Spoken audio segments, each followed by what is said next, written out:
2 horas para você.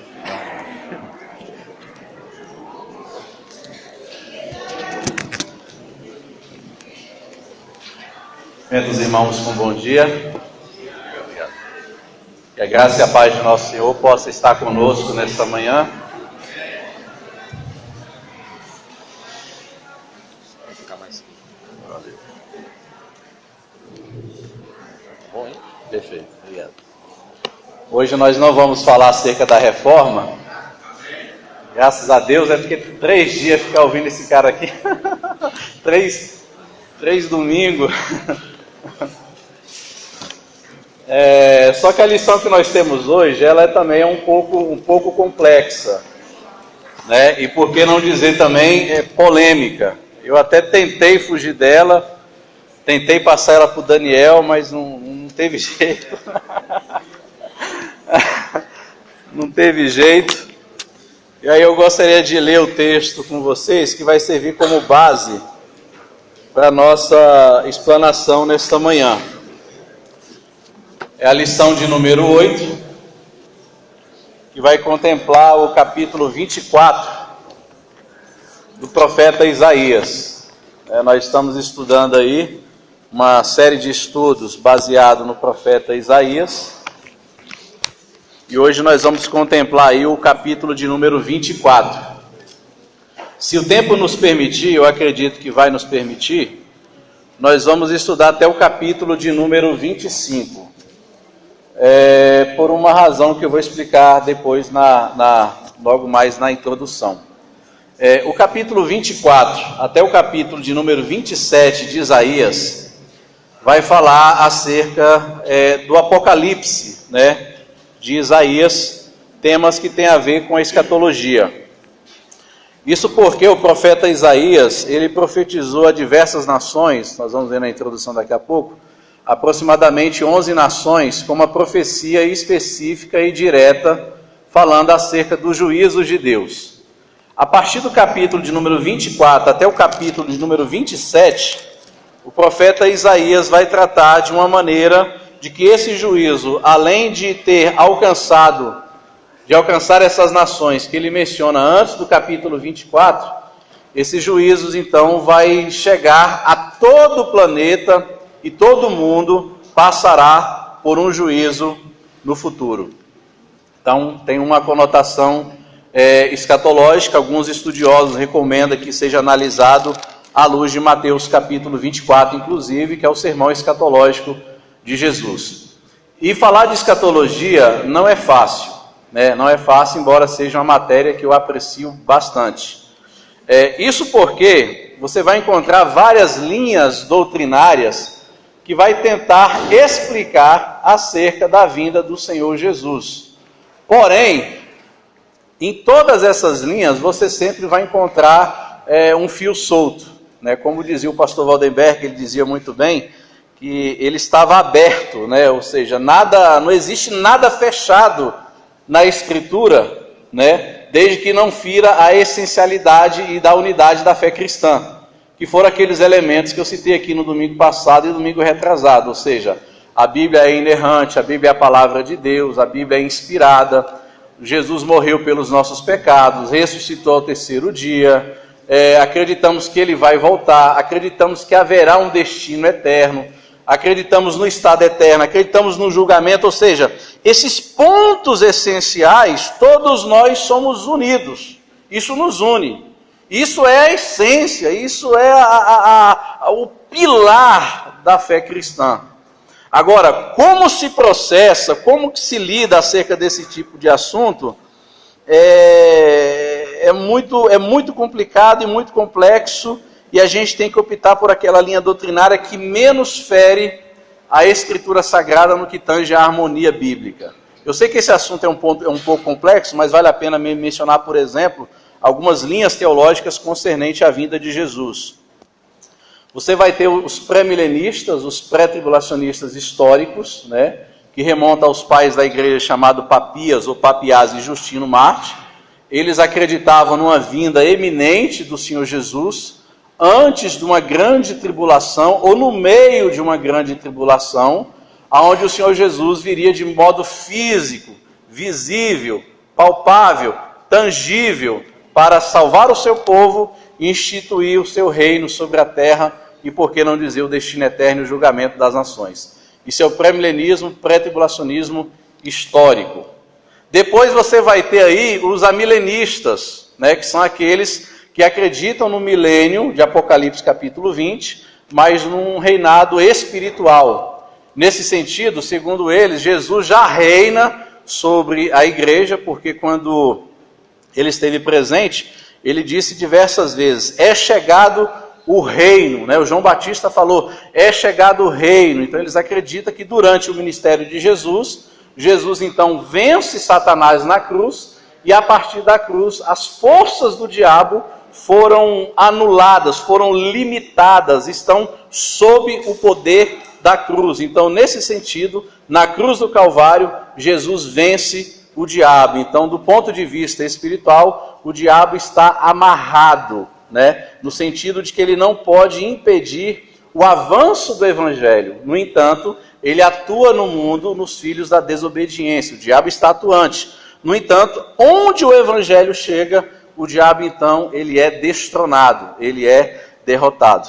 Interessante que eles usam algumas passagens bastante curiosas, é o texto de Lucas 10:18, por exemplo, quando Jesus vai enviar os 70, e Jesus diz que naquele exato momento ele viu Satanás cair como um raio. Outro texto que eles usam é o texto de Mateus 12:29, só uma nuance aqui, onde ele diz que ninguém pode entrar na casa do valente sem antes amarrar o valente, para então saquear os seus bens. Outro texto muito utilizado é o texto de João 12, verso 31 e 32, onde Jesus vai dizer que quando ele fosse erguido na cruz do Calvário, ele atrairia todos para si, e Jesus disse que seria expulso o príncipe deste mundo. Olha só que interessante. E Hebreus 2,14 vai dizer que na cruz do Calvário foi vencido o diabo que tinha o poder sobre a morte. Então os verbos aplicados aí, o verbo amarrar, expulsar, manietar, aponta para Apocalipse capítulo 20, onde diz que o diabo será amarrado por 1000 anos. Então, na visão dos amilenistas, esse milênio começa durante o ministério do Senhor Jesus. Quando terminar esses 1000 anos espirituais, né, do reino de Deus sobre a igreja, uma vez que ele reina na igreja, Jesus então virá. Antes disso, o diabo será solto, virá na manifestação do anticristo, ele perseguirá a igreja, Jesus vem de forma física, visível e palpável, salva a sua igreja, estabelece o juízo final e estabelece o estado eterno, o estado de perfeição. Isso é o amilenismo. Você vai ter ainda também os dispensacionalistas. Né? Os dispensacionalistas, eles surgiram através de uma menina, que as pessoas não gostam quando eu falo isso, principalmente quem é dispensacionalista, surgiu com uma menina, uma garotinha de 14 anos, chamada Margaret MacDonald. Ela teve sonhos e alucinações e visões da volta de Jesus, carruagens se chocando e pessoas desaparecendo. Ela foi internada no manicômio, ela era da igreja Irvigita, que era uma dissidente da igreja católica, e um padre do Chile, um pastor chamado John Derby Scofield, Cyrus Scofield, sistematizou os sonhos dessa menina, de acordo com os sonhos dessa menina, e procurou na palavra de Deus algo que pudesse ancorar os sonhos de Margaret MacDonald, dessa moça. E aí então surgiu a teoria pré-milenista, pré-tribulacionista, dispensacionalista. E aí ele inventou essa ideia de que Jesus voltará em 2 fases. Na primeira, invisível, na segunda, invisível. Na primeira, para a igreja, na segunda, para Israel. Na primeira, a mistério, na segunda, a revelação. Aí disse que a igreja vai passar 7 anos nas nuvens, recebendo lá os galardões, enquanto os ais de Deus caem aqui sobre a terra. Jesus vai estar lá no céu reinando com a igreja durante 7 anos. Depois ele vai ouvir o clamor de Israel, que estará sendo perseguida por anticristo. Ele desce, pisa no Monte das Oliveiras, o Monte das Oliveiras fende-se pelo meio, Israel passa por debaixo das suas pernas, e ele será salvo, e estabelece então o reino milenial. Então isso é chamado dispensacionalismo. Isso foi muito divulgado, e é muito conhecido hoje em dia acerca dessa linha doutrinária nas igrejas quando vai falar acerca da vinda de Jesus, por dois motivos. Primeiro, por causa da Bíblia anotada de Scofield, que não existe mais, né? Você acha mais ela em sebo. E segundo, porque o movimento pentecostal, especialmente as Assembleias de Deus, adotou bastante essa linha, e também por causa dos livros do Tim LaHaye. Não sei se você já leram os livros do Tim LaHaye, a série Deixados para Trás. Fez até um filme, né, Deixados para Trás, as pessoas desaparecem e tal. Então isso tudo vem da doutrina dispensacionalista, com origem lá na menina maluquinha que eu acabei de mencionar para vocês. Essa é a doutrina dispensacionalista. Eles vão dizer ainda que Deus então trabalha através de 7 dispensações. 7 dispensações, que são tempos de oportunidade que Deus deu para salvar o homem. E aí, 5 dispensações, segundo eles, o homem falhou. Teve a dispensação da inocência, da consciência, do governo humano, dos patriarcas, da lei. Aí, como 5 não deram certo, aí Deus teve um plano B, enviou Jesus, abre a dispensação da graça. Segundo eles, a dispensação da graça vai acabar. Aí vem a dispensação do milênio. Enfim, é uma salada doida, então não dá para a gente entrar hoje aqui nesse estudo de Isaías seguindo nenhuma dessas linhas doutrinárias. Eu vou falar de modo geral acerca da vinda do Senhor Jesus. Então nós não pretendemos aqui defender nenhuma linha doutrinária concernente à vinda do Senhor Jesus. Nós vamos falar de modo geral acerca da doutrina das últimas coisas. Porque de todas as linhas têm o mesmo pensamento, daquilo que é essencial e vital. Qual é aquilo que é essencial e vital? Jesus voltará. Aí não importa se é antes, durante ou depois da grande tribulação. Haverá um estado eterno, onde Deus haverá de restaurar todas as coisas, novos céus e nova terra. Haverá um julgamento, haverá um juízo, haverá uma condenação, haverá inferno. Isso, todas as linhas doutrinárias, elas pensam de modo igual. Agora, como se processa é que muda, né? Então você vai ter também o pós-milenista, que acredita que o evangelho vai crescendo, e ele vai atingindo todas as esferas da sociedade, e aí o reino de Deus será implantado, ou seja, que a perfeição vai vindo aos poucos, embora isso entrou em decadência por causa das guerras mundiais. Então, essas são as principais linhas. Aí você me pergunta, qual que é a crença da igreja cristã evangélica concernente à vinda do Senhor Jesus? Se você ler o artigo 14 da Confissão de Fé da ICEB, ela acredita na vinda do Senhor Jesus de forma física, visível e palpável.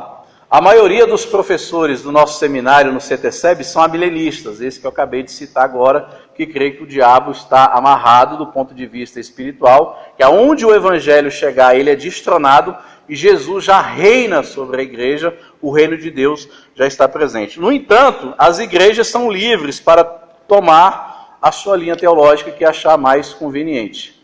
Entendeu? Mas nesta manhã nós não vamos entrar nos detalhes, então vamos analisar de modo geral o texto de Isaías. Então vamos ler o texto. Desculpa dessa viajada, mas é necessário para que a gente possa compreender qual o tema que vai ser abordado. Isaías capítulo 24 diz o seguinte: Eis que o Senhor vai devastar e desolar a terra, vai transtornar a sua superfície e lhe dispersar os moradores. O que suceder ao povo, sucederá ao sacerdote, ao servo e ao seu senhor, e à serva e à sua dona, ao comprador como ao devedor, ao que empresta como ao que toma emprestado, ao credor como ao devedor.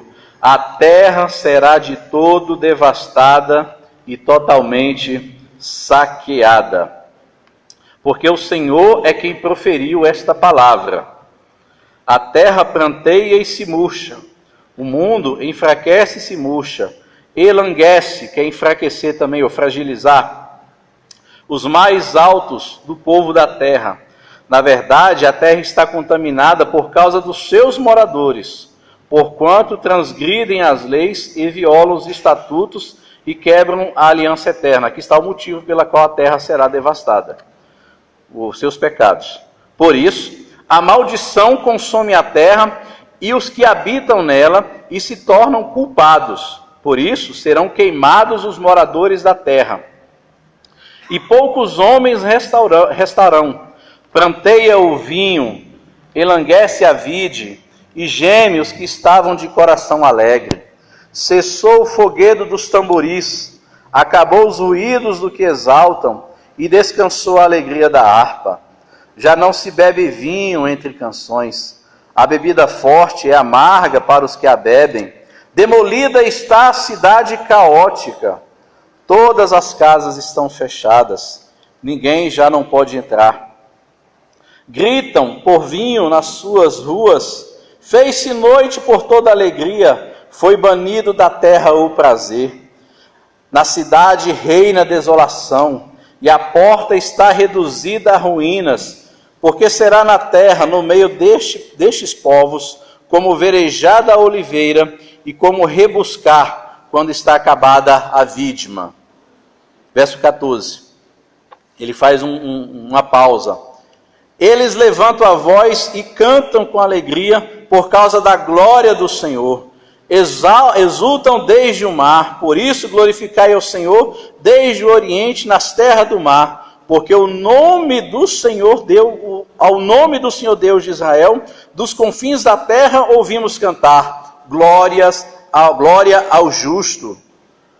E ele continua, mas digo eu, definham, ai de mim, pérfidos, a palavra pérfido aí significa traidor, pérfidos, tratam perfidamente, sim, pérfidos tratam muito perfidamente. Verso 17, terror, cova e laço vem sobre ti, ó morador da terra, e será que aquele que fugir da voz do terror cairá na cova, e se sair da cova, o laço prenderá, porque as represas do alto se abrem, e tremem os fundamentos da terra. A terra será de todo quebrantada, ela totalmente se romperá, a terra violentamente se moverá, a terra cambaleará como um bêbado e balanceará como uma rede de dormir. A sua transgressão pesa sobre ela, ela cairá e jamais se levantará. Naquele dia, o Senhor castigará no céu as hostes celestes. Os reis da terra serão ajuntados como presos em masmorras, e encerrados num cárcere, e castigados depois de muitos dias. A lua se envergonhará, o sol se confundirá, quando o Senhor dos exércitos reinar no monte Sião e em Jerusalém, perante os seus anciãos haverá glória.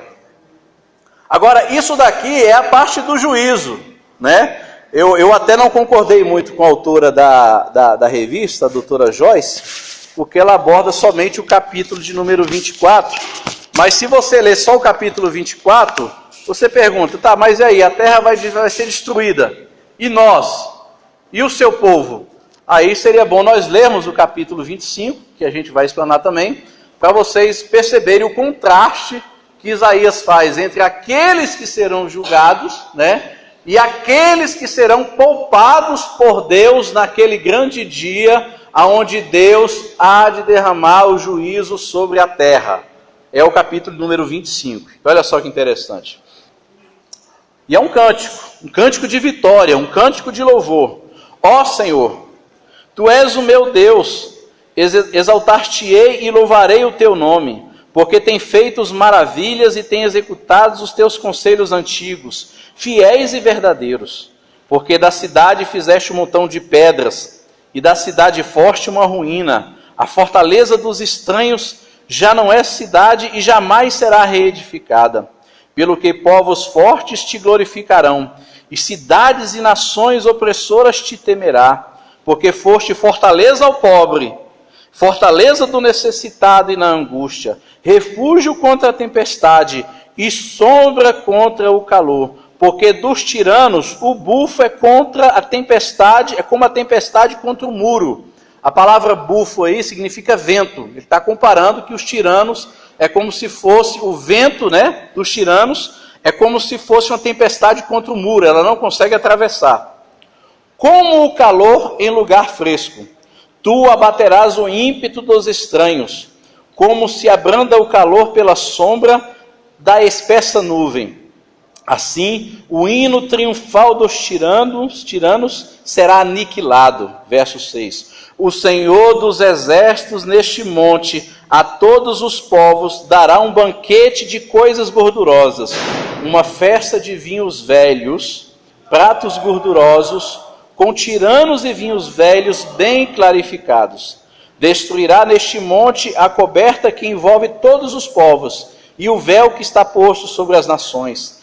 Tragará a morte para sempre, e assim enxugará o Senhor Deus as lágrimas de todos os rostos, e tirará de toda a terra o opróbrio do seu povo, porque o Senhor falou. Naquele dia se dirá: eis que este é o nosso Deus, em quem esperávamos, e ele nos salvará. Este é o Senhor a quem aguardávamos. Na sua salvação exultaremos e nos alegremos, porque a mão do Senhor descerá neste monte, mas Moabe será trilhado no seu lugar. Como se pisa a palha na água da cova da estanqueira. No meio disso, estenderá nele as mãos, como se estende o nadador ao nadar, mas o Senhor lhe abaterá a altivez, não obstante a perícia de suas mãos.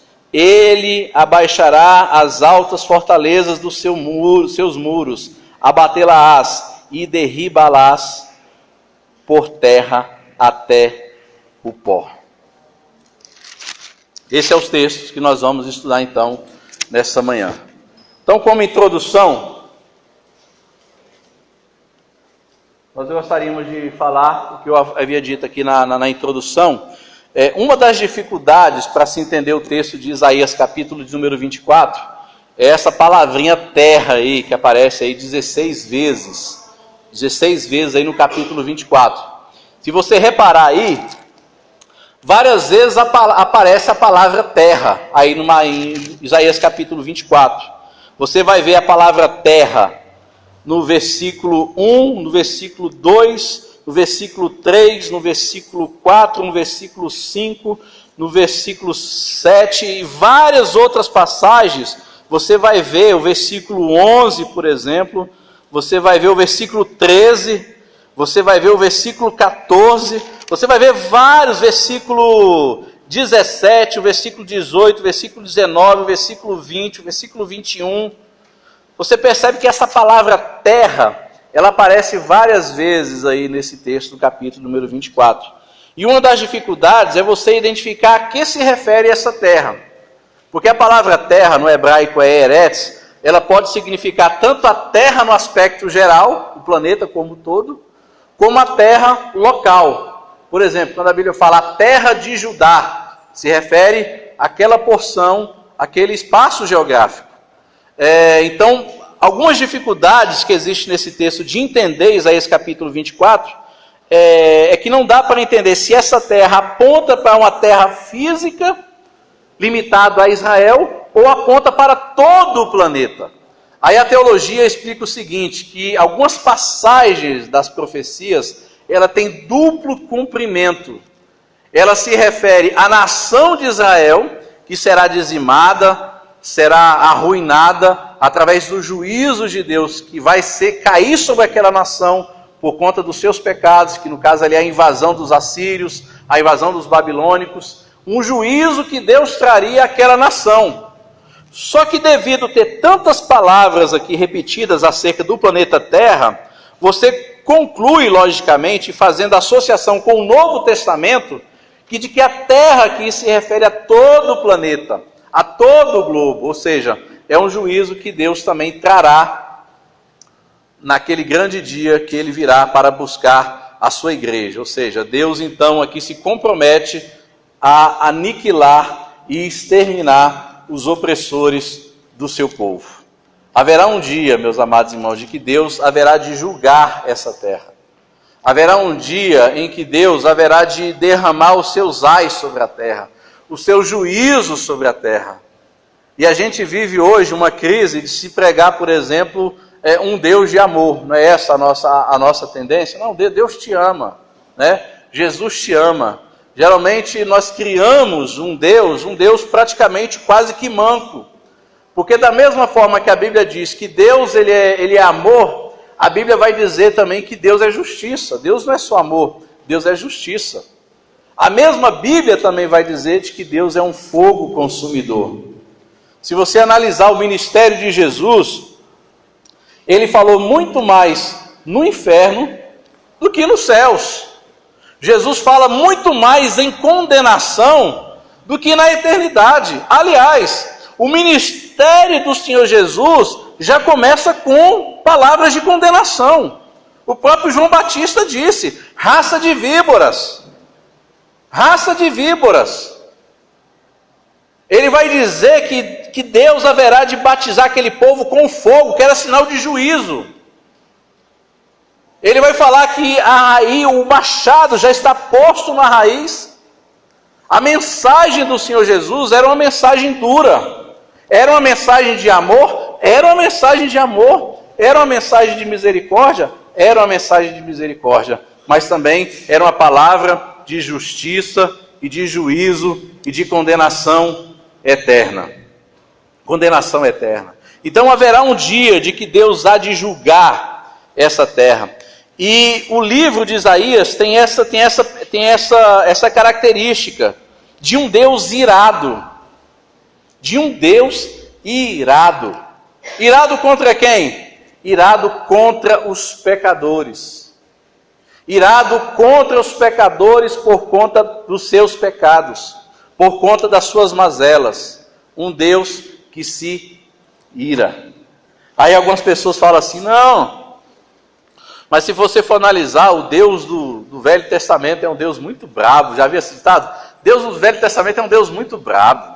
O Deus do Novo Testamento, ele é bonzinho. Do Novo Testamento é um Deus bonzinho, é um Deus de amor, é um Deus da paz. Só que não existe nenhum outro livro na Bíblia onde mostra um Deus indignado, um Deus irado, um Deus enraivado por conta do pecado, como o livro do Apocalipse. E muita gente não pensa que isso será possível, passar pela mente de Deus, um Deus irado, um Deus que condena, um Deus que executa os seus juízos, um Deus que executa a sua justiça. Não passa pela cabeça de muitas pessoas, especialmente no mundo evangélico em que nós vivemos e que aprendemos a dizer que Jesus ama a todos e que Deus ama a todos, e venha porque Jesus te ama. Não, venha porque Deus também te odeia. Por que Deus odeia? Por conta do pecado. É por isso que a Bíblia diz lá em Efésios capítulo 2, que nós éramos filhos da ira. A ira de Deus por conta do pecado. E que Jesus, na cruz do Calvário, ele pacifica o coração de Deus. Só um minutinho, isso também era no Antigo Testamento. O novilho, quando ele era morto, ele pacificava a ira de Deus. E Deus então abençoava o seu povo. Então, a partir de Jesus, Deus passa a amar o seu povo cristocentricamente. Por que cristocentricamente? Porque Jesus toma para si esse juízo, Jesus toma para si essa condenação, sobre ele é colocada as nossas injustiças, e sobre nós foi colocada a justiça de Cristo, e por isso nós fomos justificados. Mas sobre as pessoas do mundo permanece a ira de Deus. É por isso que a mensagem do Evangelho, ela não pode ser relativizada, porque haverá um dia de que Deus há de julgar os homens segundo as suas obras, e se irar por conta dos seus pecados. Diga, irmão. Só para reforçar, porque na verdade, não é que Deus te odeia. Na verdade, Deus odeia o pecado. Eu entendo dessa forma. Porque assim, pela santidade de Deus, Deus abomina o pecado. Então, Deus não te odeia. Na verdade, Deus odeia o pecado cometido por você. Então, Deus ama a pessoa mesmo ela pecando. Então, assim, a expressão Deus te odeia, eu não concordo. Eu concordo assim, Deus odeia o pecado. Então, assim, mesma coisa, o pai. Você ama seu filho, mesmo que ele obedeça ou não, mas você ama seu filho. Então, assim, você nunca vai deixar de amar seu filho, mesmo que ele for desse. Então, o que você não ama? A desobediência dele. Então, assim, só para... Deixa eu só esclarecer isso aí para ti. Essa mensagem que se criou na igreja evangélica, ela surgiu nos anos 70. Surgiu nos anos 70, nas juntas missionárias, certo?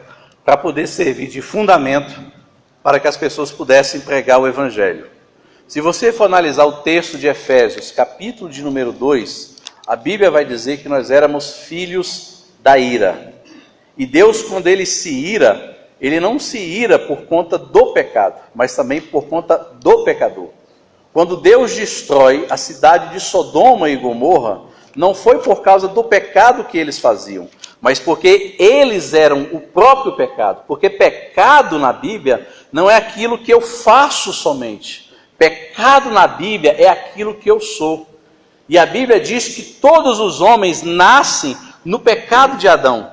Nesse sentido, todos estão sujeitos à ira de Deus, porque a natureza faz parte do pecado, a sua natureza está machucada, está maculada por conta do pecado. Então, uma vez que os homens são filhos da ira de Deus, Deus então se ira. O próprio texto aqui de Isaías, nós vamos ler da sequência aqui no estudo, vai retratar isso, de um Deus irado contra os pecadores. E não somente com os pecados do povo, mas contra o próprio pecado, contra o próprio pecador. Então essa ideia de dizer que Deus te ama, beleza, Deus ama, mas Deus não é somente amor, Deus é um fogo consumidor. Se a pessoa não se arrepender, se não houver uma transformação dentro do seu coração, a ira de Deus vai permanecer sobre ele. Tanto é que Deus vai jogar no inferno, não vai ser o pecado da pessoa. Quem vai para o inferno? É o pecador. Então é a integralidade do todo. Por isso que a mensagem do Evangelho ela não pode ser relativizada. Por isso quando as pessoas pregam, vem para Jesus que você vai ser feliz, vem para Jesus que você vai ficar livre dos problemas, porque Deus te ama, não é uma mensagem bíblica, não. Venha para Jesus porque você está sujeito à ira de Deus, de que Deus haverá de condenar você, de que Deus haverá de exercer juízo sobre a sua vida, que é isso que ele faz aqui em Isaías capítulo 24. Ele exerce juízo contra os pecadores, ele exerce juízo contra os homens, por causa da sua justiça, por causa de que Deus é um Deus justo. Ele é um Deus de amor, mas ele também é um fogo consumidor. Oi? Exatamente, exerceu a justiça, no entanto, ele poupou Noé. Ele exerceu o juízo lá em Sodoma e Gomorra, no entanto, ele protegeu Abraão e Ló. É sempre assim toda a história. Deus sempre vai perseverar, vai preservar o seu remanescente, que é o que nós vamos ver aqui no texto. Diga, irmã. Essa mensagem aqui, que Deus ama o pecador, mas não ama o pecado, essa mensagem é totalmente mundana. Porque Deus não ama o pecado, Deus abomina o pecado, como você está falando. Deus ama o pecador que se arrepende. Exatamente. Ele vai amar. Exato. Ele se arrependeu e deixou o pecado. Exato. Mas Deus não ama o pecador, não. Deus odeia, Exato. abomina o pecador. Exato. Exato. Exatamente. É por isso que houve a necessidade de um justo morrer pelo injusto, para que o coração de Deus pudesse ser pacificado. Quando Jesus morre na cruz, a cruz não é só um memorial do amor de Deus, não. A cruz de Jesus é um memorial da ira de Deus. Da ira de Deus, porque contra o homem pesava o peso do pecado por conta da quebra da lei. Está entendendo? Então, por isso que essa mensagem não é muito correta. A gente associar a maneira que a gente trata os nossos filhos com Deus não casa muito bem, porque Deus ele não anda segundo os nossos caminhos. Deus não toma os nossos conselhos. Então, nós não podemos pegar a majestade de Deus e olhar com a lupa, com a nossa ótica humana, que não casa. A maneira de Deus tratar é completamente diferente do relacionamento que eu tenho com a minha filha ou com a minha esposa. Não, Deus é um Deus que transcende tudo isso. E o texto aqui, falando aqui acerca do julgamento que será universal, o interessante, os versos de 1 a 6, que nós vamos ler. Olha só que interessante, que o juízo de Deus, ele afetará todas as camadas sociais, todas as classes. O verso 2, por exemplo, diz o seguinte: o que suceder ao povo, sucederá ao sacerdote, ao servo como ao senhor, à serva como à sua dona, ao comprador como ao vendedor, ao que empresta como ao que toma emprestado, ao credor como o devedor. Então você percebe então que todos os cidadãos serão afetados naquele grande dia do juízo final. Agora Isaías, ele traz uma palavra muito interessante. Ele mostra aqui o motivo pela qual Deus vai exercer juízo naquele grande dia. Ele mostra o final do verso 5 e 6, ele vai dizer o motivo pela qual Deus estava derramando o juízo sobre aquele povo. Na verdade, a terra está contaminada por causa dos seus moradores. Por causa de quê? Por causa do pecado. Como eu disse aqui domingo passado, quando o homem pecou, toda a sociedade, todo o planeta, toda a natureza do homem, todas as faculdades, as áreas do homem, foram afetadas pelo pecado, foram maculadas pelo pecado.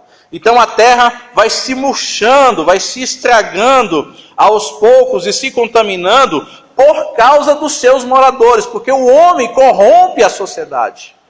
O homem corrompe o ambiente por conta dos seus pecados. A partir dos seus pecados é que surgem todo tipo de transtorno social. A avareza, a luxúria, a inveja, os assassinatos, os homicídios, a ira, o adultério, a prostituição, o furto, tudo isso é consequência do pecado.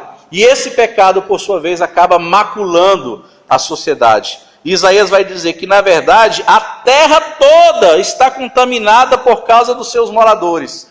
E ele vai dizer o motivo pela qual esse pecado contaminou toda a sociedade. Aí no verso número 5, ele vai dizer: porquanto transgridem as leis, violam os estatutos, quebram a aliança eterna. Então, Deus vai exercer juízo e fogo contra essas pessoas. Não é à toa. Não é à toa. Deus tem um motivo, e o motivo é o pecado. Deus tem um motivo para se irar, e o motivo é transgridem a lei do Senhor. Deus tem um motivo para exercer justiça contra a sociedade, e o motivo é corrupção no seu coração, pecado generalizado. E haverá um dia de que Deus derramará os seus juízos sobre a terra por causa dos pecados dos homens. Quando Isaías começa aí o verso número 1, ele usa a palavra eis. A palavra eis quer dizer atenção. Preste atenção. Ele está chamando a atenção do seu povo. Me escutem, porque a mensagem é urgente. A mensagem é muito forte. Deus vai exercer juízo sobre a terra e todas as classes e categorias de todo mundo serão afetadas. Como um homem que limpa um vaso sujo, Deus haverá de limpar a terra. Deus haverá de exterminar todos os homens ímpios, todos os homens inescrupulosos, todos aqueles que cometem impiedade, todos aqueles que se rebelam contra Deus, todos aqueles que não obedecem os mandamentos do Senhor. São 4 pontos. O segundo ponto que nós podemos ver aí é que esse julgamento, além de ser universal, ele terá um efeito devastador. Por que ele será devastador? Porque ele vai atingir todas as esferas da sociedade, além das classes sociais, mas todas as esferas, a esfera política, a esfera econômica, a esfera produtiva, tudo isso será afetado pelo julgamento do Senhor. E Isaías usa aí o verso de número 7 a 9, a alegria associada à colheita à uva cessará. É o verso de número 7 e 9, quando ele vai dizer, pranteia o vinho. Pranteia o vinho. Vinho para os judeus é sinônimo de alegria, de felicidade. Mas naquele grande dia, o vinho não será capaz de proporcionar mais alegria às pessoas, porque o Senhor vai exercer juízo. O verso 8. Olha só que interessante. cessou o foguedo dos tamborins, acabou o ruído dos que exaltam, descansou a terra de toda a alegria da harpa. Então a devastação será total, o julgamento será devastador. O Senhor então exercerá o juízo sobre toda a terra e não haverá mais espaço para alegrias naquela época. Aquela época será um momento de dores, um momento de tristeza, momentos de lágrimas, momentos de desespero. É um contraste violento aqui daquelas pessoas que hoje curtem a vida, né? Que acham de que Deus não está nem aí, isso não tem problema, que acham que Deus vai amar todo mundo e vai colocar todo mundo na eternidade, porque Deus é um Deus bonzinho. Agora pensa comigo, quando tem um estuprador, pega um estuprador, um bandido, que abusou de uma criança, qual o sentimento que vem no nosso coração quando você vê uma pessoa cometendo uma impiedade dessa? Não vem ira no nosso coração? Nosso coração diz: tem que prender, tem que bater, tem que ser condenado, tem que ir para a cadeia. Ora, se nós, sendo falho como somos, conseguimos ter noção de juízo e de equidade, imagine o próprio Deus, que é eterno, santo, justo e perfeito. Muito mais Ele saberá exercer o seu juízo sobre os moradores da terra. Então, o segundo ponto, que esse julgamento será devastador. O verso de número 10 mostra como será essa devastação, que será tão terrível, que ele diz o seguinte, ó: demolida está a cidade caótica e todas as casas estão fechadas, de maneira que esse juízo será de sobremodo devastador e também impactante. Outro segundo ponto que ele vai destacar é o verso de número 13, como nós falamos. Assim é a versão na linguagem de hoje. Assim como poucas azeitonas ficam na oliveira e poucas uvas ficam nas parreiras, depois de terminada a colheita, assim também será todos os países do mundo.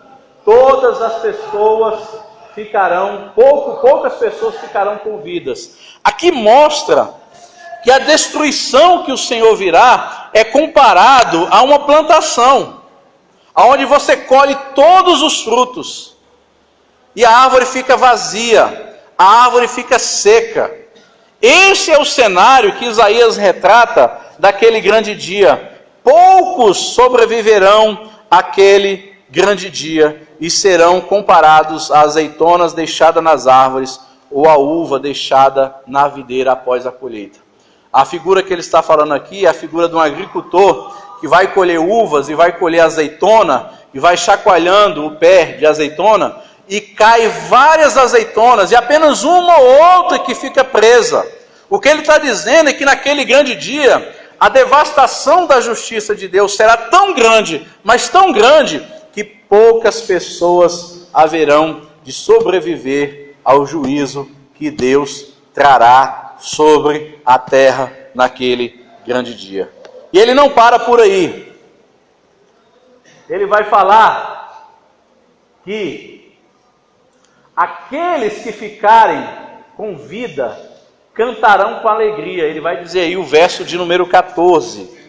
Eles levantam a voz, cantam com alegria por causa da glória do Senhor, exultam desde o mar. Por isso, glorificai ao Senhor no oriente e nas terras do mar, ao nome do Senhor, Deus de Israel, dos confins da terra, temos ouvido cantar glória ao justo. Então ele celebra aqui uma alegria que haveria de brotar no meio de um povo.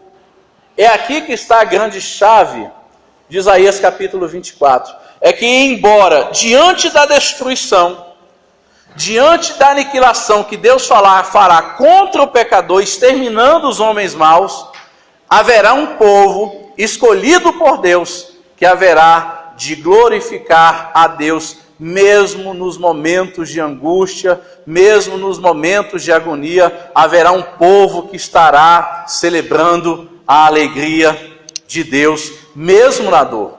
Então aqui no verso 14, Isaías já começa a fazer um contraste entre aqueles que estarão sem alegria, desfrutando somente a tristeza, a agonia, devastação total, agonia total, mas dentre esse povo haverá um remanescente, é isso que o profeta Isaías está dizendo.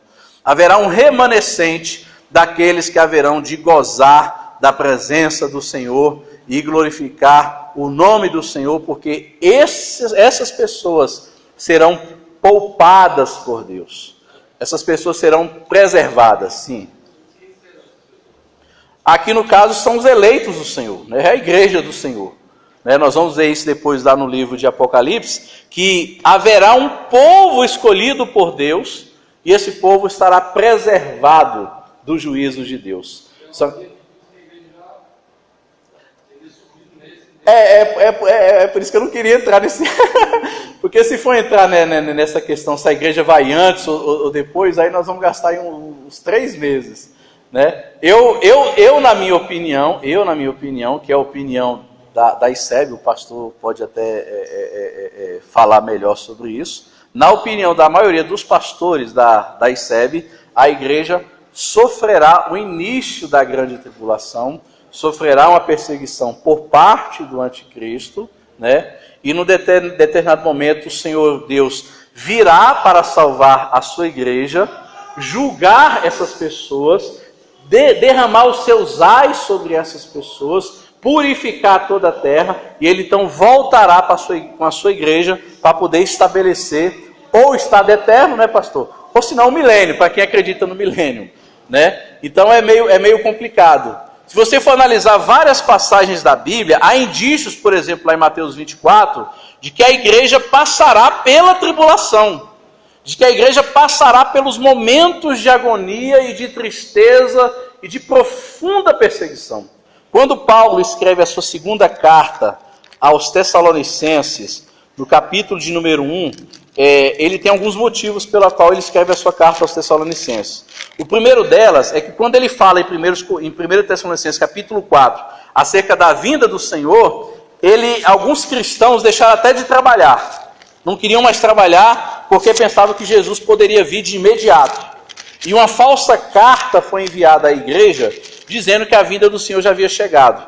Aí Paulo escreve a sua segunda carta aos Tessalonicenses para corrigir esse erro doutrinário. E olha só o que Paulo fala no capítulo 1 de 2 Tessalonicenses. Ele vai o seguinte, verso 4. Verso 1, verso 3. Irmãos, cumpre-nos dar sempre graças a Deus no tocante a vós outros, como é justo, pois a vossa fé cresce sobremaneira e o vosso amor uns para com os outros vai aumentando, a tal ponto que nós mesmos nos gloriamos de vós nas igrejas de Deus, à vista da vossa fé, em todas as vossas perseguições e tribulações que suportais, sinal evidente do reto juízo, para que sejais considerados dignos de Deus, do reino de Deus, pelo qual com efeitos estáis sofrendo. Então Paulo vai dizer que o sofrimento é algo cativo da igreja. O sofrimento faz parte da igreja. A igreja haverá de sofrer. Faz parte do ministério da igreja o sofrimento, por amor do nome do Senhor Jesus. E Paulo vai dizer o seguinte ainda, verso 6. Se de fato é justo para com Deus, que ele dê em paga tribulação aos que vos atribulam. E a vós outros, o que ele fala, que sois atribulados, alívio juntamente conosco, olha só, quando do céu, em meio à perseguição, quando do céu manifestar o Senhor Jesus com os seus anjos e seu poder em chama de fogo. Olha só, tomando vingança contra os que não conhecem a Deus e contra os que não obedecem ao evangelho de nosso Senhor Jesus. Verso 9. Estes sofrerão penalidade e eterna destruição, banidos da face do Senhor e da glória do seu poder.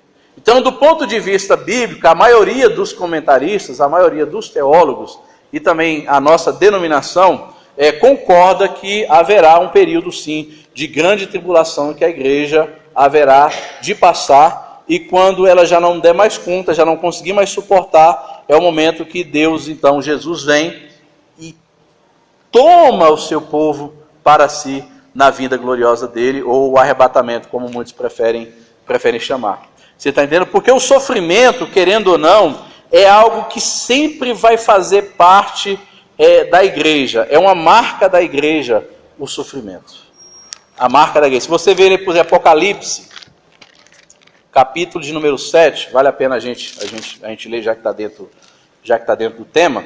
Apocalipse 7, verso de número 2, e depois eu vou pular lá no verso de número 9 e o verso 14, só para vocês entenderem. Diz o seguinte: vi um outro anjo que subia do sol nascente, do nascente do sol, tendo o selo do Deus vivo, clamou com grande voz aos 4 anjos, aqueles os quais foram dados a fazer dano à terra e do mar, dizendo: não danifiqueis a terra, nem o mar, nem as árvores, até selarmos na fronte os servos do nosso Deus. Decora isso.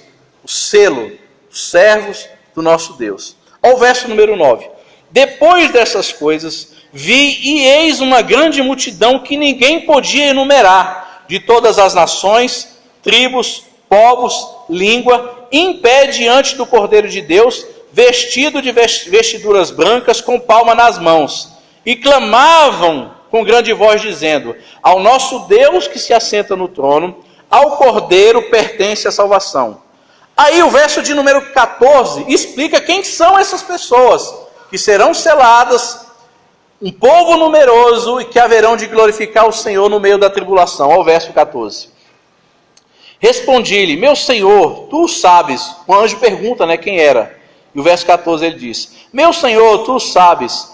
Ele então me diz: estes são os que vêm da grande tribulação, lavaram as suas vestiduras e alvejaram no sangue do Cordeiro, razão porque se acham diante do trono de Deus e o servem de dia e de noite no seu santuário.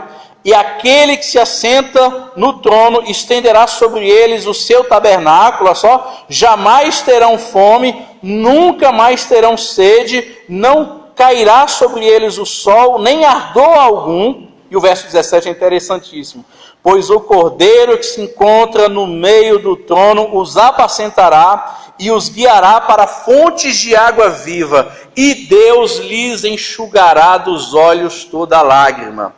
Você vê então a mesma passagem de Isaías, quando Isaías fala que haverá um povo de que Deus enxugará suas lágrimas. Você vê o João fazendo o mesmo comentário de Isaías: e Deus enxugará de seus olhos toda lágrima. Agora guarda a questão do selo de Deus aí que eu falei.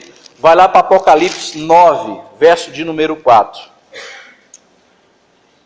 E diz o seguinte, verso número 4: e foi-lhes dito que não causassem dano à terra, nem a qualquer coisa verde, nem a árvore alguma, tão somente aos homens que não têm o selo de Deus na fronte, que são aqui os protegidos, os escolhidos de Deus, que serão poupados naquele grande dia de agonia, de perseguição, onde Deus estaria derramando os seus juízos, casando então com Isaías 24. Mas não para por aí.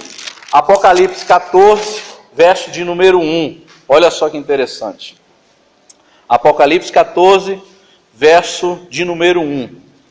E olhei, eis o Cordeiro em pé no monte Sião, e com ele 144.000, tendo na fronte escrito o seu nome e o nome de seu pai. Agora pula lá para o verso de número 3. Entoavam um novo cântico diante do trono, diante dos 4 seres viventes e dos anciãos. Ninguém podia aprender o cântico, senão os 144.000 que foram comprados da terra. Estes são os que não se macularam com mulheres, porque são castos. Eles são seguidores do Cordeiro, por onde quer que vá. São os que foram redimidos dentre os homens, primícias de Deus para o Cordeiro. Não se achou mentira na sua boca e não tem mácula. Então aqui é uma figura da igreja, que será protegida naquele grande dia de tribulação, de agonias e de angústias. Alguns dizem que, na verdade, esse 144 aqui, 144 mil, é uma figura dos judeus que serão salvos da grande tribulação. E a igreja estará nos céus nessa época, e os judeus serão salvos. Fica complicado você interpretar o livro de Apocalipse de maneira literal, porque nem tudo no livro de Apocalipse você interpreta de modo literal. Por exemplo, Apocalipse 3:1 diz que Jesus tem 7 espíritos.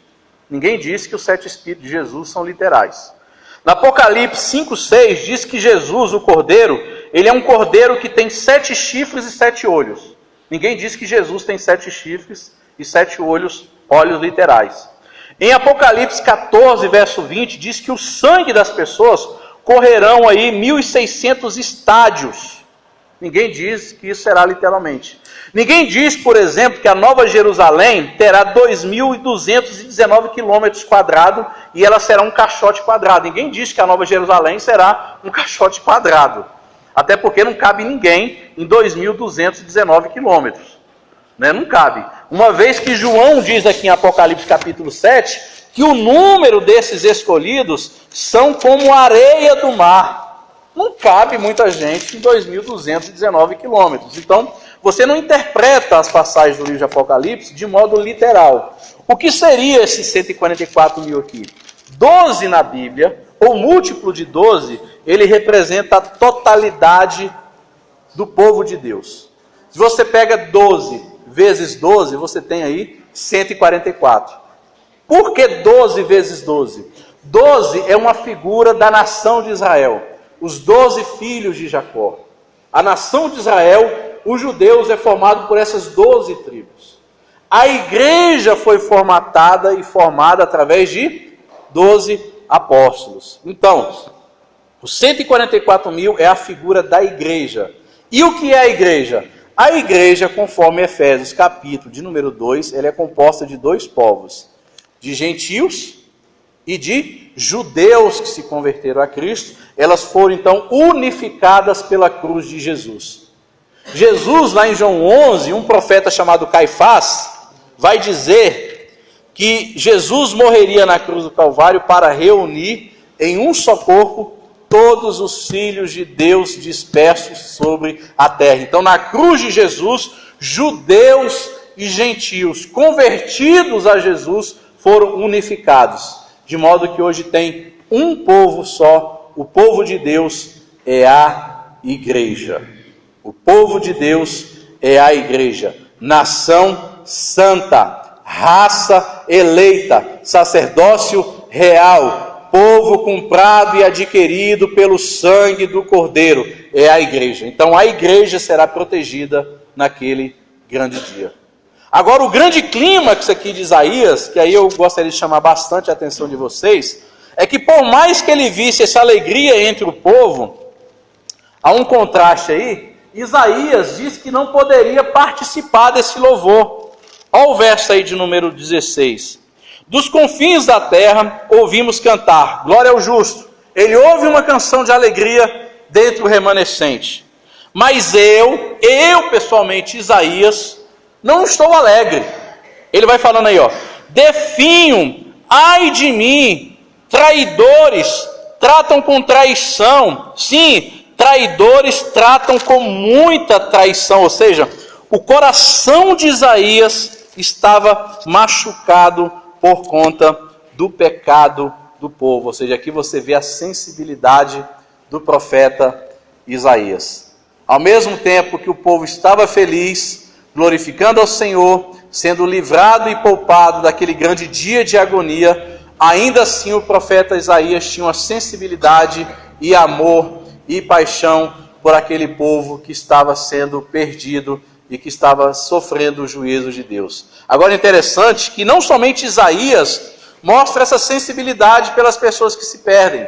Jeremias, no capítulo 3, por exemplo, ele olha para a nação que foi destruída e ele entra numa crise violenta no seu coração, a ponto de Jeremias clamar: quero trazer à memória aquilo que me pode dar esperanças. Jeremias olhava para o sofrimento do povo e sofria dentro do seu coração. Agora, mais interessante ainda é Paulo. Eu gostaria de ler Paulo, Romanos 9. Vamos ler muita Bíblia hoje. Romanos 9, verso de número 1. Olha só o sentimento do apóstolo Paulo, que para mim aqui está toda a chave da escatologia. Romanos 9, versos de 1 a 5. Olha só o sentimento do apóstolo Paulo. Digo a verdade em Cristo, não minto, testemunhando comigo no Espírito Santo a minha própria consciência. Tenho grande tristeza e incessante dor no coração. Olha o coração do profeta. Porque eu mesmo desejaria ser maldito, separado de Cristo, por amor dos meus irmãos, meus compatriotas segundo a carne. São israelitas, pertence-lhes a adoção, também a glória, as alianças, a legislação, o culto, as promessas.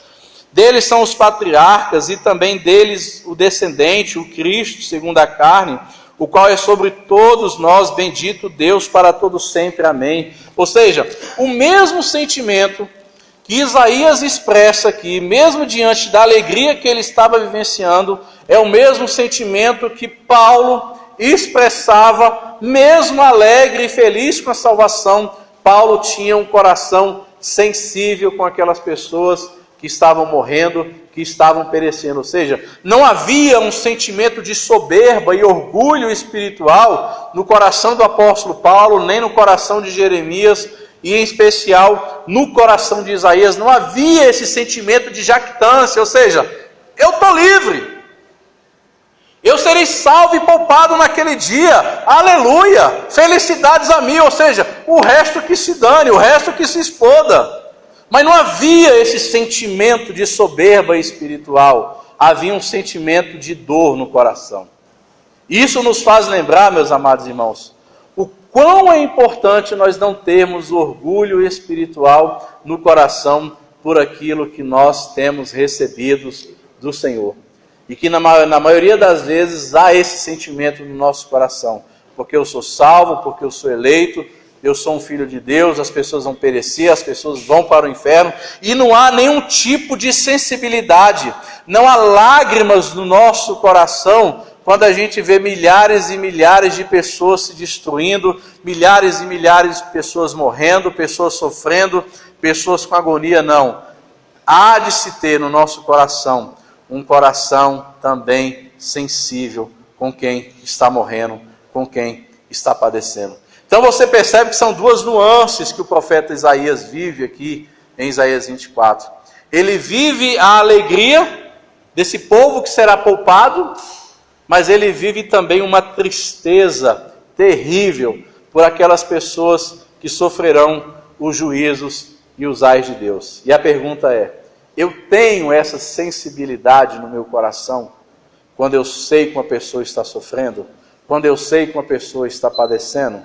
Falta isso no nosso coração, falta nos ser sensíveis, e que por muitas das vezes a salvação ou a nossa espiritualidade gera um coração pedrado dentro do nosso coração. Gera no nosso coração um sentimento de soberba e de orgulho espiritual, de não sentir a miséria do outro, de não sentir o sofrimento alheio. E se tem uma pessoa que eu tenho aprendido muito nesses últimos 15 anos de vida cristã, é com a Josi. Eu digo isso com lágrimas nos olhos. Ela, para mim, é uma mulher, não é porque ela está aqui, eu falo isso para todo mundo, é uma mulher fantástica. Essa daí tem um coração que ela sabe que o vizinho está passando mal, ela vai acudir, vai dormir no hospital, sabe que um parente, não sei de onde do vizinho, não sei de canto, não é nem parente, não é nada, ela vai visitar, ela vai cuidar, ela vai fazer alguma coisa, ser útil.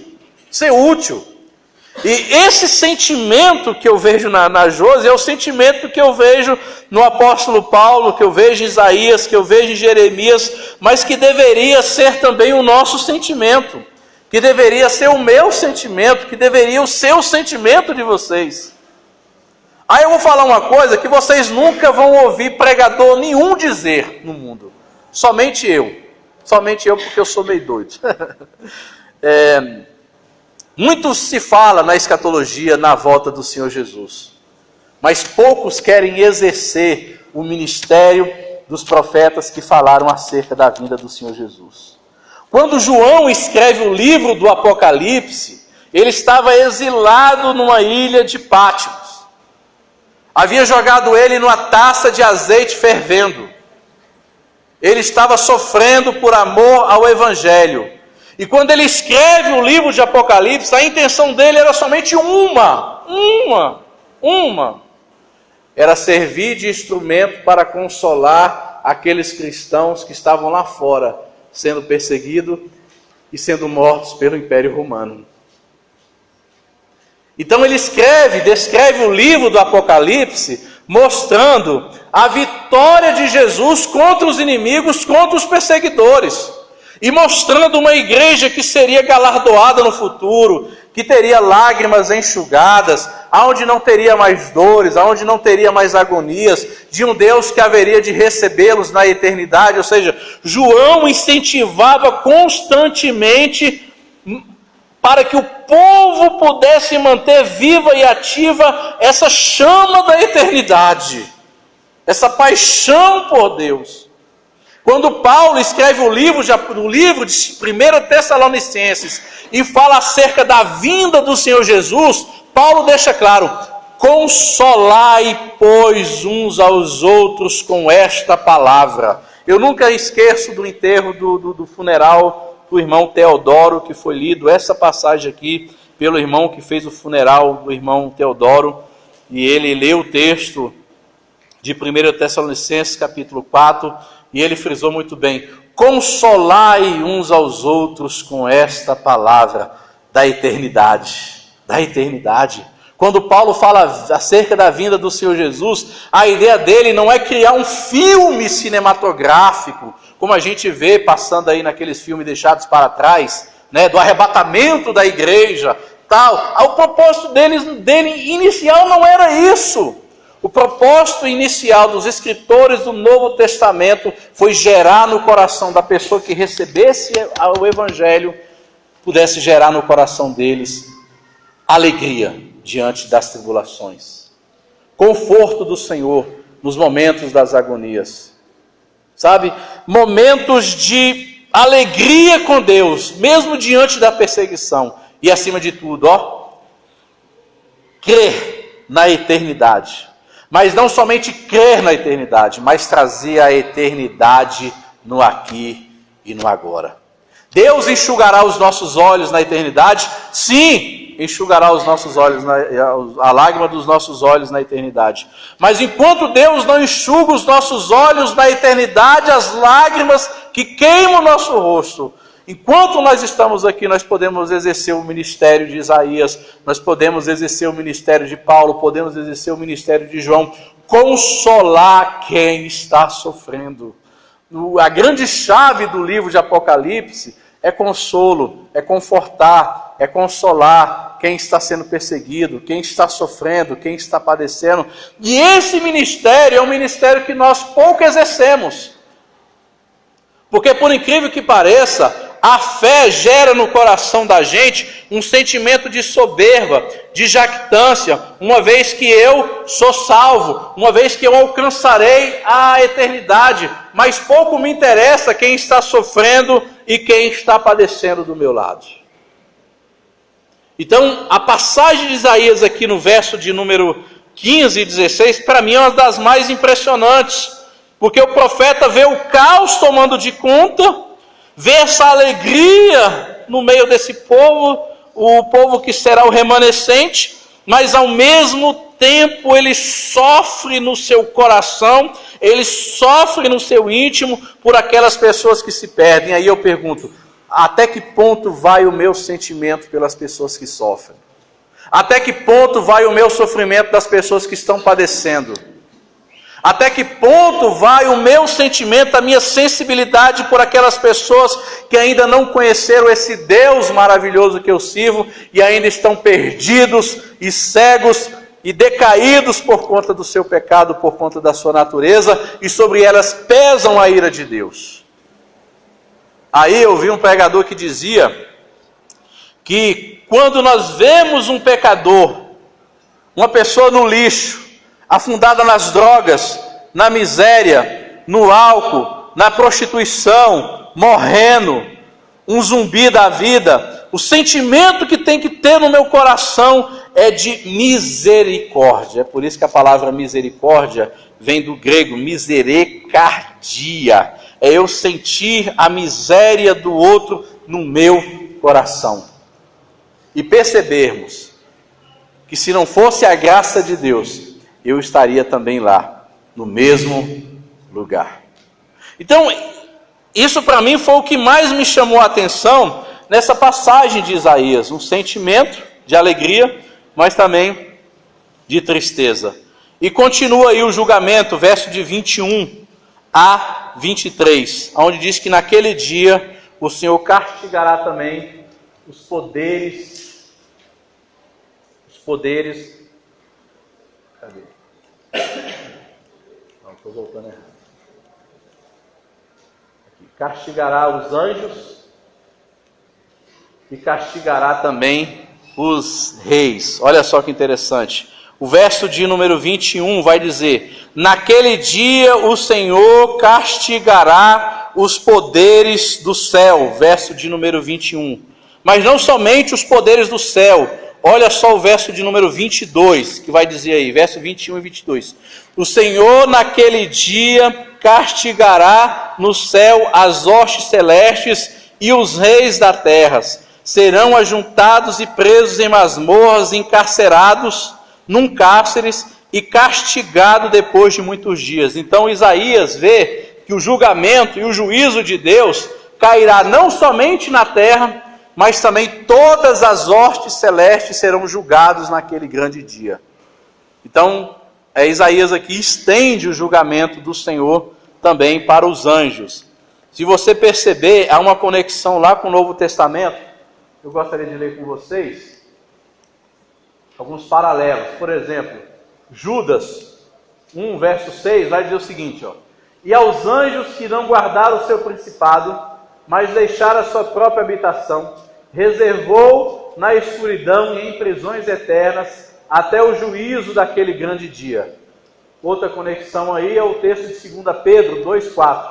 É por isso que o livro de Isaías, ele é chamado, o capítulo 24 a 27, de o Apocalipse de Isaías, porque ele retrata coisas que acontecerão lá no futuro. E você vê que há uma concordância, uma harmonia entre a passagem aqui de Isaías, onde Deus castigará as hostes celestes, com essas duas passagens aí, além de outras, né? O texto de 2 Pedro 2,4.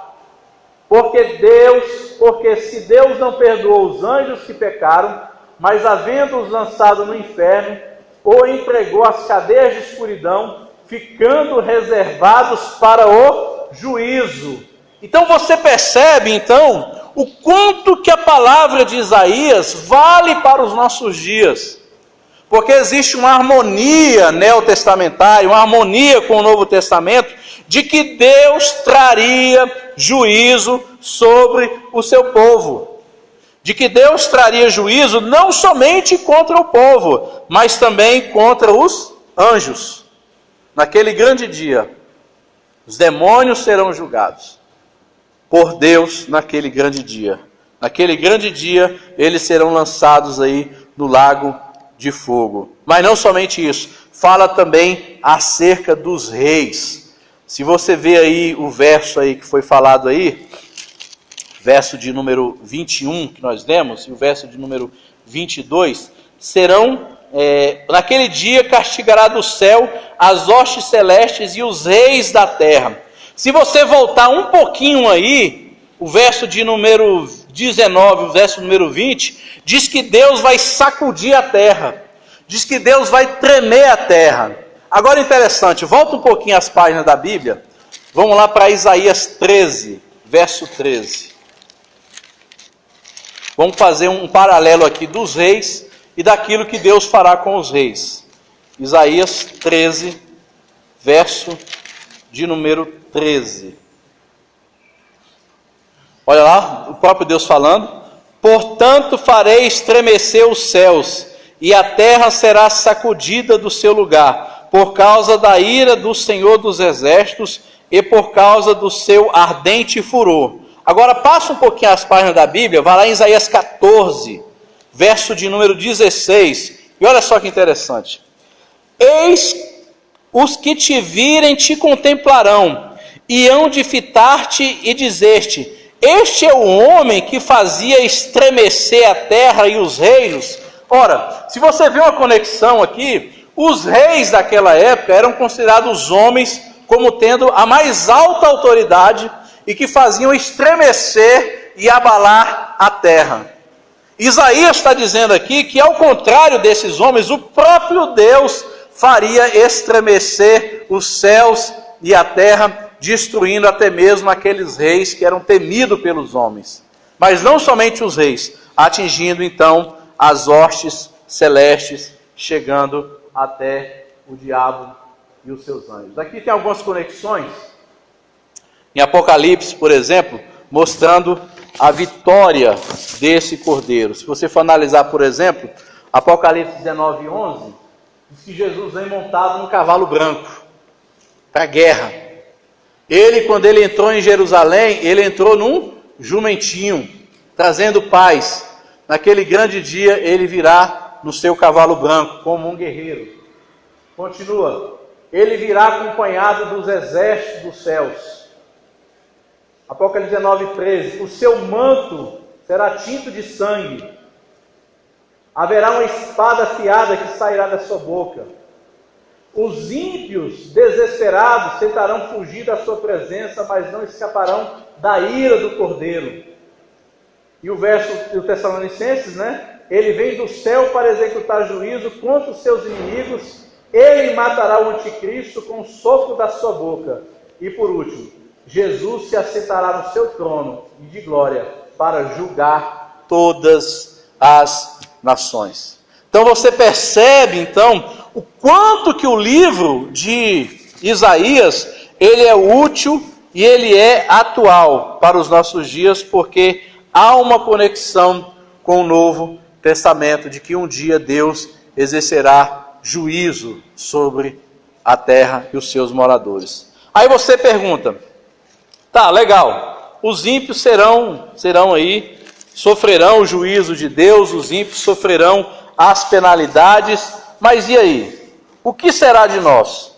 Aí eu gostaria de trazer o texto aí do verso número 23, que vai dizer aí o verso número 23. A lua se envergonhará e o sol se confundirá quando o Senhor dos Exércitos reinar no Monte Sião e em Jerusalém, perante os seus anciãos haverá glória. Outro ponto então, aquele dia será glorioso, ou seja, naquele grande dia, Deus mostrará a sua glória às nações. Agora, interessante é a conexão que é feita aí com o texto de Hebreus. Porque ele cita aí, com relação aí ao Monte Sião. O Monte Sião, naquela época, era considerado uma cidade forte, altamente edificada, que foi conquistada por Davi. Então, toda vez que você vê na Bíblia a palavra Sião, Sião significa uma cidade forte e edificada, que veio a ser conhecida como a cidade de Davi, mas que representa Jerusalém. Os autores do Novo Testamento, olhando para essa cidade do Monte Sião, cidade forte e edificada, eles dizem o seguinte aí, olha só que interessante. Ele diz o seguinte, Hebreus 12, 22. Mas chegaste ao Monte Sião, a cidade de Deus vivo, a Jerusalém celestial e a muitos dos milhares dos anjos. E Apocalipse 21, e vi um novo céu e uma nova terra, porque o primeiro céu e a primeira terra já passaram, e o mar já não existe. Então você percebe que há uma conexão entre a cidade de Sião, que é citada aqui no verso de número 23, de que Deus há de reinar nesse Monte Sião, e o Monte Sião na época do Velho Testamento representava uma cidade forte, uma cidade edificada, uma cidade murada que foi conquistada por Davi. Os autores do Novo Testamento aqui em Hebreus olharam para esse fenômeno, e falaram que há uma Sião espiritual, há uma cidade espiritual, o Sião espiritual de Deus, que é a morada dos justos, que nada mais é esse novo céus e nova terra de que Deus fará na eternidade. Toda a terra será restaurada e para sempre estaremos com o Senhor, gozando do estado eterno. E é diante disso, diante dessa glória então que Isaías vê, Isaías faz uma conexão no capítulo de número 25. E ele então faz um cântico de glória ao Senhor. E aí que vem a grande chave de Isaías capítulo 25, que é o texto que nós lemos, aonde mostra que Deus então vai preservar o seu povo. Isaías olha para tudo isso que aconteceu, ele olha para esse caos, ele olha para esse povo que estava feliz, ele olha para o seu coração que estava triste também por conta do pecado do povo, ele olha para a glória do Senhor, que haveria de reinar naquela época, mostrando o seu poder, a sua majestade, subjugando anjos, subjugando poderes, reis, exterminando toda classe social que seria abalada pelo juízo de Deus. Isaías então agora dá um cântico de alegria, devido a esse livramento que Deus daria ao seu povo. Ou seja, há um povo, há um remanescente que será protegido por Deus naquele grande dia. Então, Isaías capítulo 25, nada mais é do que um cântico de vitória. E Isaías declara então que Deus vai proteger o seu povo, e eu gosto de destacar aí 3 pontos aí. É o verso de 1 a 12. Em primeiro lugar, versos de 3 a 5, Isaías contempla então que a vitória do Senhor sobre o inimigo poderoso, em última análise, resultará na conversão dos gentios em grande número. Se não, veja aí o verso de número 3, naquele grande dia. Pelo que povos fortes te glorificarão, e cidades e nações opressoras te temerá. Então, aquele grande dia que antecederá essa vinda gloriosa do Senhor, haverá então, isso é de comum acordo, concordando com muitos teólogos, haverá um avivamento em massa, uma conversão em massa de pessoas ao Evangelho, de pessoas que haverão de se render aos pés do Senhor Jesus. É o chamado último avivamento que Deus faria na intenção de salvar e redimir e escolher de fato os seus eleitos. Então, a vinda gloriosa do Senhor naquele dia resultará numa forte conversão de muitos gentios. O verso de número 4, Deus libertará o seu povo do calor opressivo da perseguição, né? Haverá um período de que Deus haverá de confortar e trazer alívio àquelas pessoas que estariam sofrendo. E por último, o Senhor calará o grito das vitórias dos homens violentos. É o que está aí no verso de número 5. E diz o seguinte: com calor em lugar seco, tu abaterás o ímpeto dos estranhos, como se abranda o calor pela sombra da espessa nuvem, assim o hino triunfal dos tiranos será aniquilado. É aquilo que Paulo fala lá em 1 e 2 Tessalonicenses, de que Deus trará alívio para aqueles que estiverem sofrendo, mas também retribuirá os opressores do seu povo. Essa é a situação do povo. Em segundo lugar, então, Isaías declara a provisão de Deus para o seu povo. É o verso aí de número 6. Ele fala de um banquete, olha só que interessante. O Senhor dos exércitos dará neste monte a todos os povos um banquete de coisas gordurosas. Olha só, uma festa de vinho. Será que é literal, hein? É porque o vinho representava a alegria. Então será um momento de alegria, pratos gordurosos, com tutanos e vinhos velhos, bem clarificados, porque o vinho velho, quanto mais velho, melhor. Então haverá um banquete, haverá uma festa, haverá as bodas do Cordeiro. Haverá as bodas do Cordeiro, haverá uma festividade. Deus então nos dará uma festa, dará um banquete ao seu povo. E interessante essa ideia aí das bodas do Cordeiro, que o casamento judaico ele tem 4 fases. Ele tem o chamado esponsais, que era um contrato que era feito com o noivo e o pai da noiva. havia o dote, que era o pagamento que o noivo fazia, o pai da noiva. Havia um momento chamado de procissão, ou de preparação, que era o momento que a noiva e o noivo eram preparados. E o quarto estágio do casamento judeu culminava nas bodas, que era a festa. Agora olha só que interessante. João, quando cita as bodas do Cordeiro, lá em Apocalipse capítulo 19, ele estava pensando justamente nisso. Porque na primeira fase, Jesus se interessa pela noiva.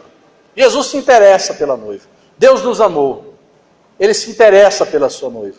Segundo, Jesus então paga o dote por essa noiva. E ele paga o dote pela noiva com seu próprio sangue. Terceiro, nós estamos vivendo esse momento aqui da preparação. Onde nós estamos sendo preparados. Onde nós estamos nos santificando, onde nós estamos abrindo mão do pecado, onde nós estamos nos revestindo do novo homem, onde nós estamos em plena comunhão uns com os outros, nós estamos nos preparando, gente, é para a eternidade. Toda vez que se celebra a ceia do Senhor, são dois momentos que são lembrados. É aquilo que Jesus fez por mim na cruz do Calvário, mas também as bodas do Cordeiro que nós haveremos de participar com Ele na eternidade. Então a última fase é as bodas do Cordeiro. Deus nos dará uma festa. Deus dará um banquete que é as bodas do Cordeiro. E por último, aí, Deus tragará a morte para sempre e assim enxugará o Senhor as nossas lágrimas. Olha o verso de número 8, como que é interessante e como que tem sintonia com o Novo Testamento, verso número 8. Tragará a morte para sempre, e assim enxugará o Senhor Deus as lágrimas de todos os rostos, e tirará de toda a terra o opróbrio do seu povo, porque o Senhor falou. Então você percebe que há uma sintonia com aquilo que Deus fará na eternidade. Apocalipse 7:17, Deus enxugará os nossos olhos. Apocalipse 21:4, Deus enxugará de nossos olhos toda lágrima. E por que não dizer a vitória sobre a morte? 1 Coríntios 15:55, olha só que interessante. Eu queria que você abrisse. 1 Coríntios, estamos encerrando. Apesar de que o Júnior me deu 2 horas, né? O Júnior me deu 2 horas. 1 Coríntios 15, verso de número 55. Olha só que interessante. 15:55. Onde está a morte? Não, vamos ler a partir do verso 54. E quando este corpo corruptível se revestir da incorruptibilidade, o que é mortal se revestir da imortalidade, então se cumprirá a palavra que está escrita: tragada foi a morte pela vitória. Onde está a morte, a tua vitória? Ó morte, onde está a tua vitória? Onde está, ó morte, o teu aguilhão? O aguilhão do pecado é a morte e a força do pecado é a lei. Aqui se cumpre e vai se cumprir em consonância com o que está escrito aqui em Isaías. Perceba como que os versículos se encaixam. Deus tragará a morte para todo sempre. Não haverá mais morte. Porque o instrumento que a morte usa é o quê? É o pecado. Por quê? Porque o salário do pecado é a morte. Uma vez que Deus tira o pecado, uma vez que nosso corpo corruptível se revestirá da incorruptibilidade, na glorificação, na vinda do Senhor Jesus, o meu corpo não estará mais sujeito às leis da natureza. Aí as pessoas acham que nós vamos virar anjo, né? Tem gente que a gente vai virar vai fazer igual os Changeman, a gente vai morfar. Não, mas é um corpo não sujeito mais ao pecado. É um corpo não sujeito mais às leis físicas da natureza. É um corpo sem ausência do pecado. Sem a ausência do pecado, com a ausência da morte. Não haverá morte. A morte será tragada naquele grande dia. Essa é a promessa de Deus para nós. Essa é a promessa de Deus para o povo dele. Essa é a promessa de Deus para o povo redimido. Essa é a promessa de Deus para um povo escolhido, que por mais que viva as perseguições, as agonias, eles terão a recompensa de Deus na eternidade. Aleluia! Isso é motivo de darmos glórias a Deus. Isso é motivo de alegria. Isso é motivo de impactar o nosso coração.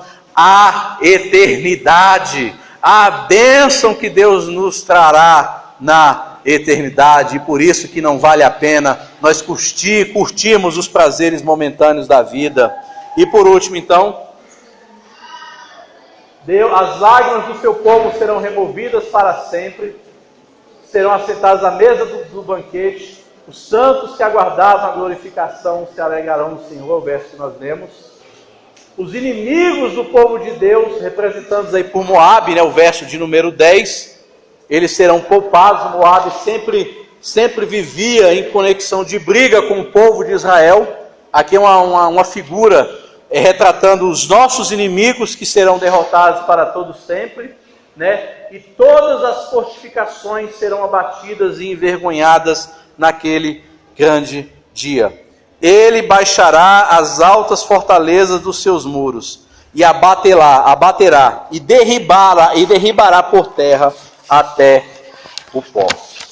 Aí, diante disso tudo, nós poderíamos fazer aí algumas perguntas ao nosso coração, Como que está o meu coração diante disso tudo? E eu gostaria de terminar fazendo aqui 6 reflexões. O tempo ainda me deixa ainda. Diz o seguinte: precisamos exercer a palavra profética para consolar o povo. É isso que Isaías faz aqui no capítulo 24 e capítulo 25. Ele exerce o ministério profético, escatológico, ao mesmo tempo que ele acaba consolando aquele povo que haveria de experimentar as provações do Senhor. Porque quando as nações inimigas vieram, todo o povo sofreu, gente. Quando Nabucodonosor invade Jerusalém e leva Jerusalém cativo para a Babilônia, foi todo mundo. Foram pessoas que erraram, foram pessoas que blasfemaram contra a lei do Senhor, mas foi muita gente que era fiel à lei do Senhor, que foram parar na Babilônia.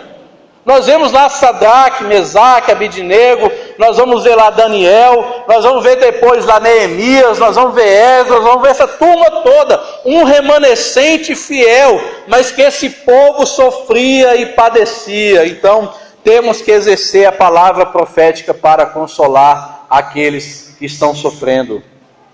Segundo lugar, Deus sempre protegeu e protegerá o seu remanescente. A igreja é a menina dos olhos do Senhor. A igreja foi comprada e redimida pelo sangue do Cordeiro, e Deus sempre protegerá o seu povo. Deus sempre enxugará as lágrimas do seu povo, não somente aqui, mas também na eternidade, em nome do Senhor Jesus. Terceiro, Deus sempre exercerá juízo sobre a impiedade do povo. Deus é um Deus justo. Deus é um Deus que exerce justiça. Se nós que somos falhos sabemos exercer juízo sobre aquelas pessoas que erram, quanto mais Deus que é santo, justo, misericordioso e perfeito.